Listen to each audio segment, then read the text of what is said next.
Have you ever felt powerless when something you cared about was broken? Imagine being a child, staring at your most prized possession, a bicycle, lying on the ground in pieces. Today's story isn't just about fixing that bike, it's about mending hearts and discovering what truly matters. Welcome to this channel, where we share stories to inspire, connect, and help improve your English listening and speaking skills. I'm William, your storyteller for today. By the end of this video, you'll not only hear an unforgettable tale, but also feel inspired by its message. This journey will take us through laughter, tears, and unexpected lessons. But here's the twist. It's not just how the bicycle gets fixed that will move you. It's why it needed fixing in the first place. Stay with me as we unravel this heartwarming story together. On a crisp Saturday morning, William decided to take a leisurely stroll through his neighborhood park. The air was cool, carrying the faint scent of freshly cut grass and blooming flowers. Birds chirped cheerfully in the distance as sunlight filtered through the trees, casting playful shadows on the ground. It was one of those perfect mornings until William noticed something unusual near the playground. Underneath an old oak tree sat a small boy, hunched over what looked like a tangled mess of metal and rubber. His shoulders shook slightly, and the soft sound of sniffles reached William's ears. Curiosity tugged at him, so he approached slowly, not wanting to startle the child. "Hey there," William said gently, kneeling beside him. "What do you have there?" The boy looked up, startled.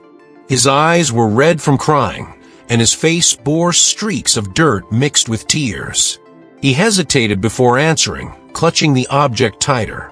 It's my bike," he mumbled softly. "It broke." William tilted his head, examining the battered bicycle more closely. One wheel was bent at an awkward angle, the chain dangled loosely, and scratches marred its once shiny surface. Clearly, this wasn't just any ordinary bike. It had been well loved and now lay in ruins. "What happened?" William asked, keeping his tone light and friendly. The boy sighed deeply, brushing away a tear with the back of his hand. "I fell off it yesterday. The brakes didn't work right, and," his voice trailed off, trembling. After a moment, he added quietly, "This bike was special. My dad gave it to me before he died." Those words struck William like a punch to the chest. Suddenly, this wasn't just about a broken toy. It was about loss, grief, and memories tied to something irreplaceable. Determined to help, William smiled warmly. "Well, let's take a closer look together. Maybe it's not as bad as it seems." As they inspected the damage further, the boy introduced himself as Ethan. He explained how much the bike meant to him, not only because it reminded him of his father, but also because it symbolized freedom and joy during tough times. With his mother working long hours to support them, the bike had become Ethan's escape, his way of feeling close to his dad.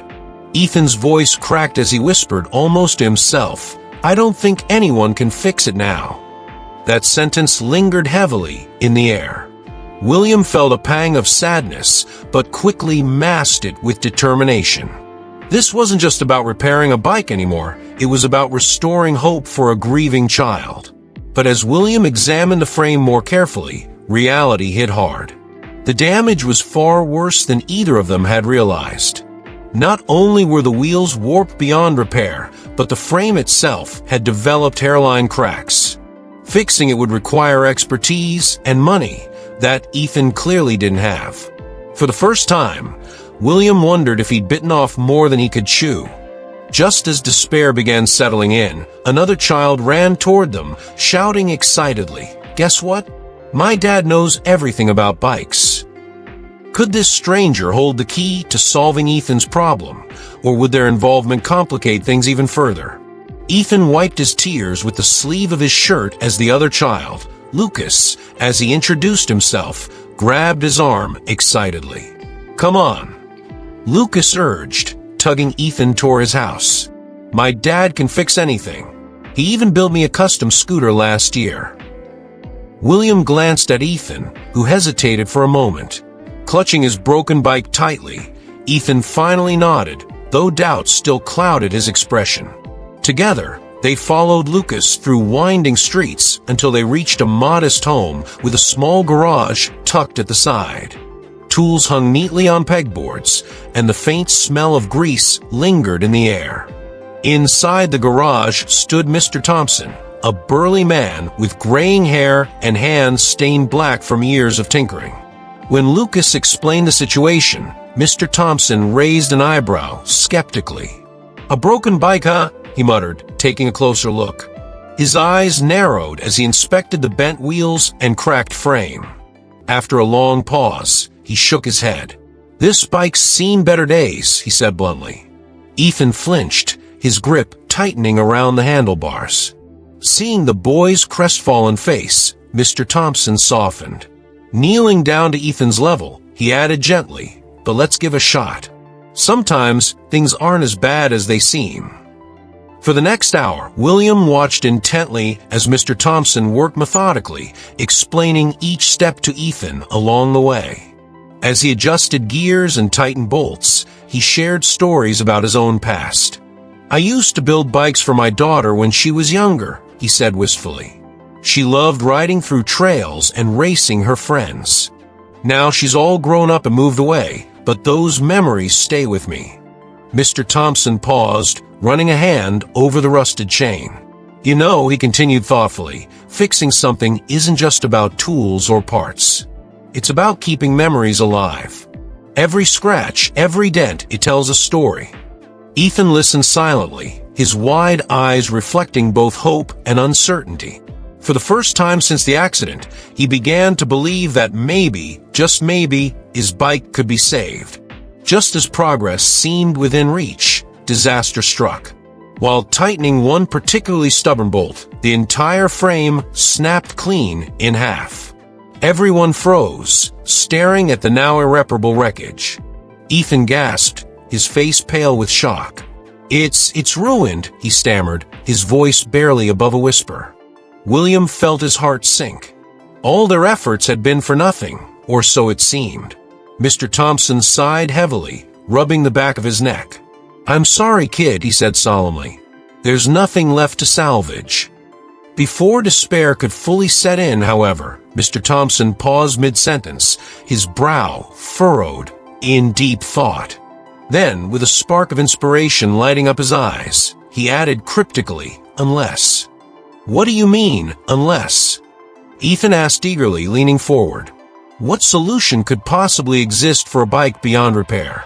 And would it truly bring back the connection he'd lost? The tension in the garage was palpable as Ethan stared at Mr. Thompson, his eyes wide with a mix of hope and confusion. "Unless what?" he asked again, his voice trembling slightly. Mr. Thompson stood up slowly, brushing grease-stained hands against his overalls. He glanced at William, then back at Ethan before finally speaking. "Unless we build you a new bike instead," he said firmly, a glimmer of determination in his eyes. Ethan blinked, stunned. "A new bike? But I can't afford it," he protested, shaking his head vigorously. "I don't have any money." Mr. Thompson chuckled warmly, waving off Ethan's concerns. "Who said anything about paying?" he replied. "Sometimes kindness costs nothing." Turning to Lucas, he added, "Go grab some of those spare parts we've got lying around. We'll need wheels, a chain, maybe even an old frame or two." With renewed energy, everyone sprang into action. William pitched in too, helping sort through piles of discarded bicycle parts stored in the garage. Together, they salvaged usable components.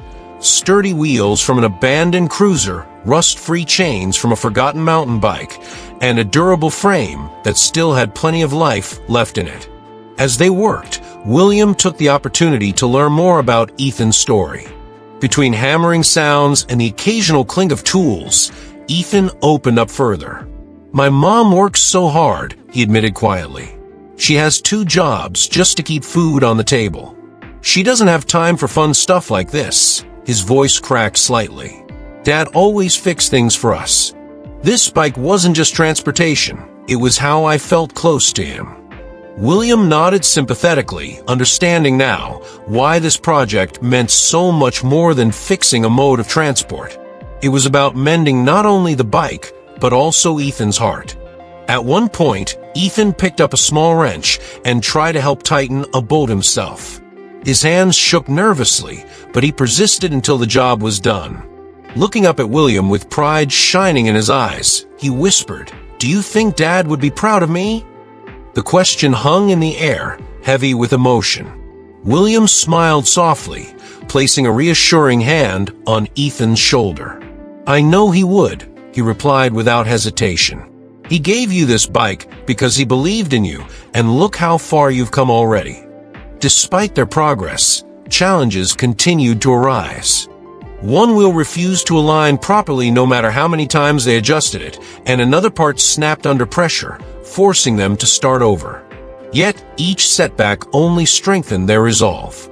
By the end of the day, the skeleton of a brand new bicycle began taking shape, a testament to teamwork, resilience, and love. Just as they were putting finishing touches on the bike, disaster struck once again. A sudden storm rolled in, dark clouds swallowing the fading sunlight. Heavy raindrops pounded against the garage roof, threatening to ruin hours of hard work. Despite their efforts to cover the bike with tarps, water seeped through, ruining the fresh coat of paint they'd painstakingly applied earlier. Frustration boiled over. Ethan sank to the floor, tears streaming down his face. "It's never going to work," he sobbed, clutching his knees tightly. "Everything keeps breaking, nothing ever stays fixed." Before anyone could respond, Mrs. Thompson appeared in the doorway, holding something wrapped carefully in cloth.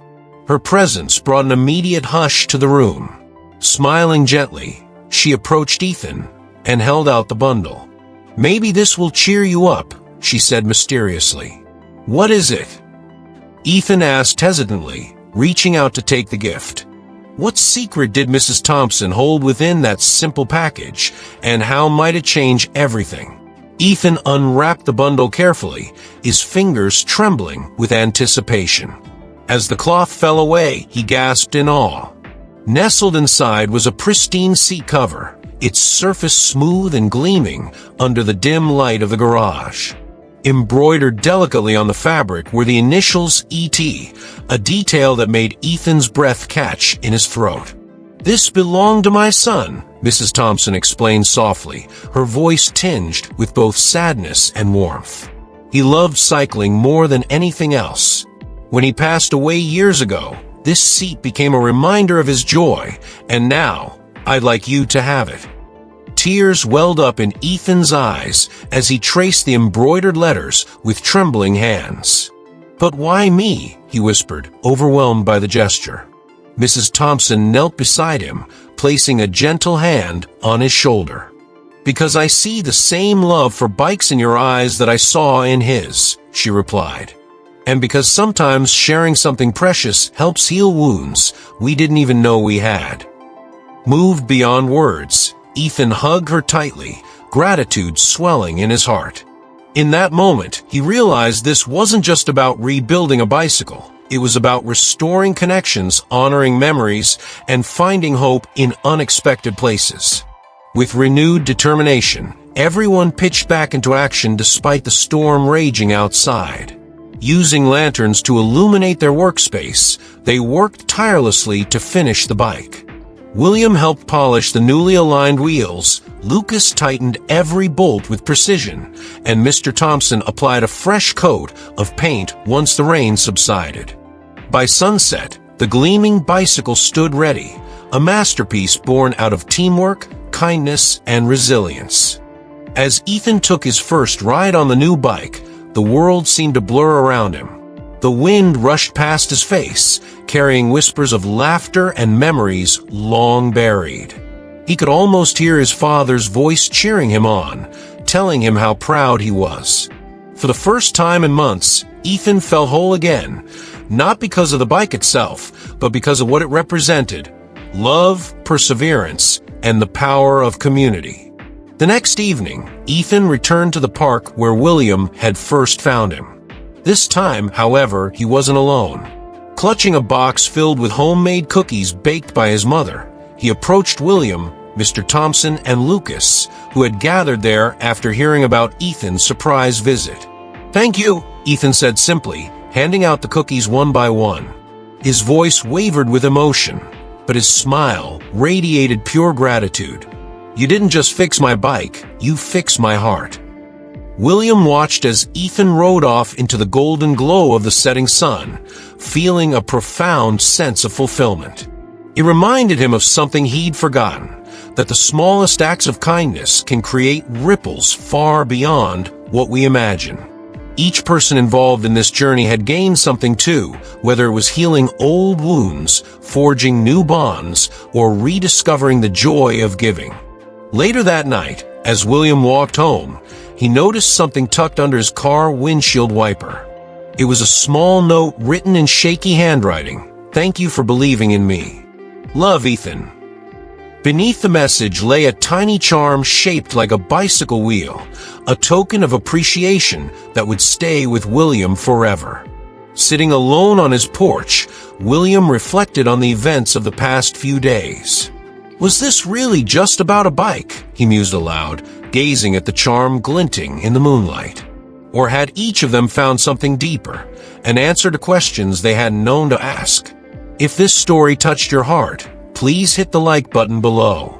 Share it with friends and family so they can feel inspired too. Don't forget to subscribe for more heartwarming tales that teach valuable life lessons. Thank you for joining me on this journey. I'll see you in the next story.